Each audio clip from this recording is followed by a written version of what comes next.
If there's one thing that everyone with ADHD has in common, is that we have a gross misunderstanding of the word lazy. This word gets thrown at us so much throughout our childhood, our adolescence, our adulthood. We hear it from other people and we say it to ourselves, and it is f***ed up, and we need to stop doing that.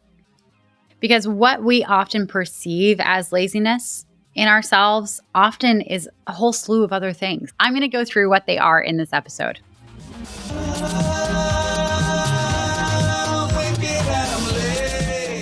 Now, first and foremost, if you are not taking action on something, that is different from being lazy.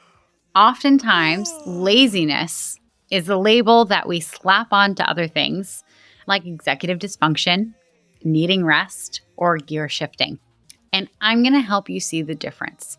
Now, we've all had that experience where we're sitting on our couch, we're doom scrolling, and we're watching all these reels or all these TikToks, or maybe we're on LinkedIn and we're like commenting and we're doing busy work. We're doing passive stuff that like we can tell ourselves is inspiration for what we're going to do next.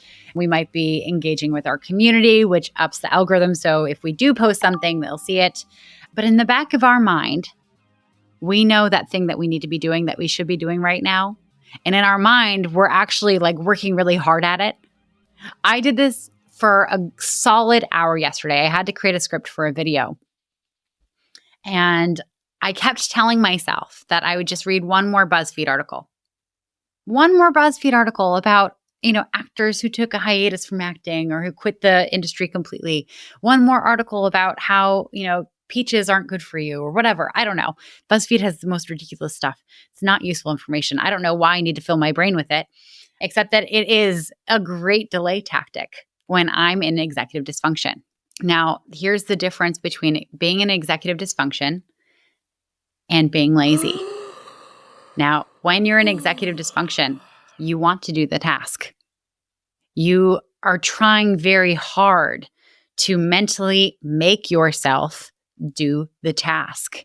In your brain, you're literally playing out the different steps that you have to take with doing the task. But you still can't do the task. Now, you might do things that other people might perceive as lazy, and you may even perceive yourself as lazy for doing them. In that moment, I totally could have looked at myself and been like, you're being such a lazy turd. Why are you sitting here reading BuzzFeed articles when they don't move your business forward? You know exactly what you need to do. You're just being a lazy jerk and you're not doing it. But I don't do that to myself anymore, because I know the difference between executive dysfunction and laziness. When you are genuinely lazy, it's that you know what you have to do, but you don't care. You know what you have to do, and you are actively putting it off on purpose.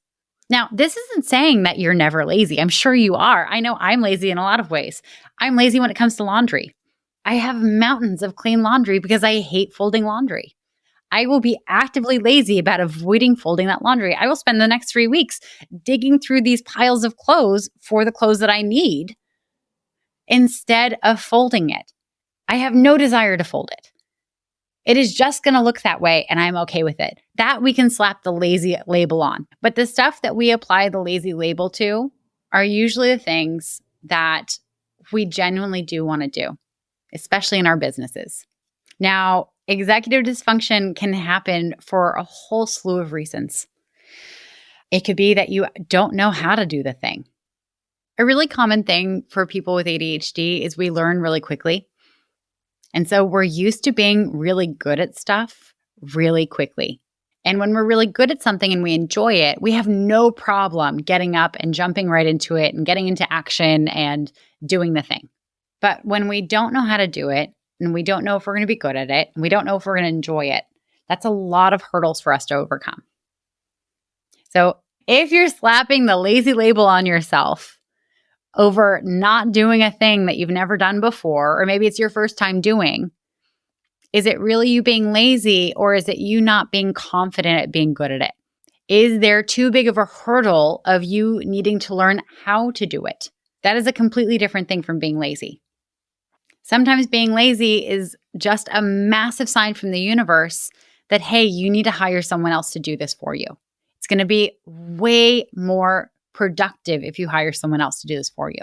Or you just need to hire someone who can train you how to do this well if you sense it's something that you're going to be passionate about. Learning how to do something is the first step to being confident in it. Now, if you don't know how to ride a bicycle and I told you to just go and ride a bike, would you confidently be able to hop on a bike and go for a bike ride?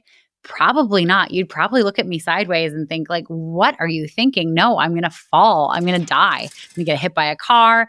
I'm going to break my leg. I'm going to skin both knees. I'm going to, smash my head in. And it's going to be a really bad afternoon if I go ride a bicycle right now, Katie. For me to tell you to go ride a bicycle, you're going to have to learn how to ride the bicycle first to be able to do it confidently. Now, there are a whole bunch of skills in your business that you probably have no idea how to do. And you can either learn how to do them yourself or you can hire someone to do it. But stop calling yourself lazy for not doing them. It's not laziness, it's just ineptitude. Which is also not great, but it's fixable. Now, another reason why we may get kicked into executive dysfunction and be perceived as lazy is we might actually just genuinely need some rest. Some days when I work a 14-hour day in my business, I'm doing stuff that I absolutely hate. And it takes a ton more energy for me to get through the whole day and get everything done. Now, the next day, I could absolutely expect myself to just get up and at 'em, do another 14-hour day and just suck it up and do it. But that's not realistic. On those days after you've had a big dopamine expense day, it's unreasonable of you to expect yourself to have the same energy levels. And what we typically do is we assign ourselves everything that we didn't get done the day before to that follow-up day. And when we sit in our bed, still in our towel from our shower, with the TV on, desk scrolling on our phone, eyeing our computer that's over in the corner of the room that has all the work that we should be doing right now, but we just can't get out of bed. And it's just like, I'm cozy and it's kind of cold. So maybe I'll just put the covers over while I'm in my towel and I have my wet hair and and this is weird. No one should know that I do this and blah, blah, blah, blah, blah, blah. No, you need rest. If you're literally laying in a towel on your bed at 10 o'clock in the morning after a day of working 14 hours and you can't get yourself out of bed to go and do work, that's a big sign that you need rest. That is not laziness. Now, another reason why your executive dysfunction can be kicked into gear and look a lot like laziness is because you're shifting gears. I need to be able to mentally pack away everything I just worked on and shift gears into the next thing. This is one of the reasons why I schedule my week so that I do client calls on Tuesdays, Wednesdays, and sometimes Fridays.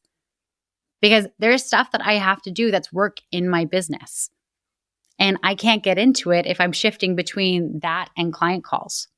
Now, some genuine things that you can do when you're wanting to shift gears into things is honestly play some games on your phone. Go for a walk. Go and sit in the sunshine. Make yourself a snack. This can be really helpful for you to do throughout your day, but also throughout your week. I realized that I had this tendency to make all these big plans for what I would be doing on Saturdays.